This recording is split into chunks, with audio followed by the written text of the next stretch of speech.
সক্রিয় মৌসুমি বায়ুর প্রভাবে রাজধানী সহ সারা দেশে থেমে থেমে বৃষ্টি হচ্ছে। সমুদ্র বন্দরে ৩ নম্বর সতর্ক সংকেত জারি করা হয়েছে।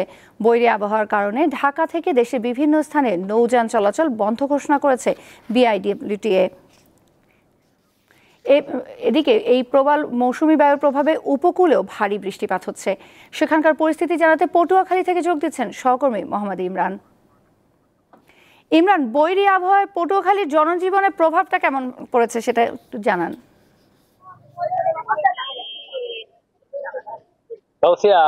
পটুয়াখালীতে কিন্তু গতকাল থেকেই আসলে থেমে থেমে গুড়ি গুড়ি বৃষ্টিপাত হচ্ছে। এই বৃষ্টিপাতের কারণে সাধারণ মানুষ কিন্তু অনেকটা ভোগান্তিতে পড়েছে। এই মুহূর্তে বৃষ্টি না থাকলেও এর কিছুক্ষণ আগে কিন্তু এখানে আসলে এই এলাকায় বৃষ্টি ছিল। এই বৃষ্টিতে মানুষ কিন্তু একেবারে বিশেষ করে যারা খেটে খাওয়া নিম্ন শ্রমজীবীরা রয়েছে তারা কিন্তু অনেকটা বেকায়দায় পড়েছেন। আমরা এখানকার যে আবহাওয়া অফিস রয়েছে, আবহাওয়া অফিসের সঙ্গে কথা বলেছি। মূলত সক্রিয় যে মৌসুমী বায়ুর প্রভাবেই কিন্তু এই বৃষ্টিটা হচ্ছে এবং আকাশ কিন্তু ঘন মেঘাচ্ছন্ন রয়েছে এবং বাতাসের চাপ কিছুটা বেড়েছে, সেটাও কিন্তু আমরা লক্ষ্য করছি। এবং এই যে পটুয়াখালীর কুয়াকাটা সংলগ্ন বঙ্গোপসাগর রয়েছে, সেই বঙ্গোপসাগর কিন্তু কিছুটা উত্তাল রয়েছে, সেটাও কিন্তু আমরা লক্ষ্য করেছি।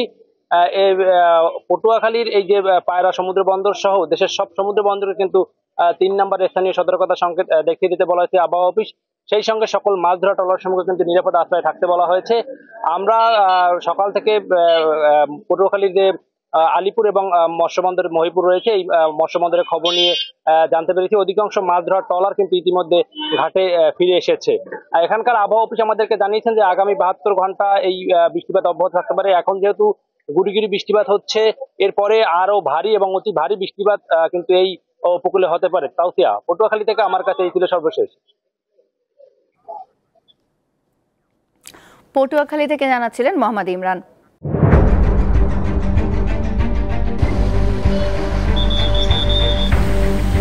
পুরা ঘরে আমার মালামাল সহ একবারে চাপা দিয়ে লইয়া পুড়ে গেছে। এটা মুখে বললে যাবে না যে রাস্তা কতটুকু দিয়ে ভাঙছে। ১২০ বছর আগের ঐতিহ্য মাটির ঘর ছিল, ওই মাটির ঘরগুলো একবারে ভাঙ্গিয়া নিচে পড়ে গেছে। মানুষের তো অসহায়, করার কিছু নাই।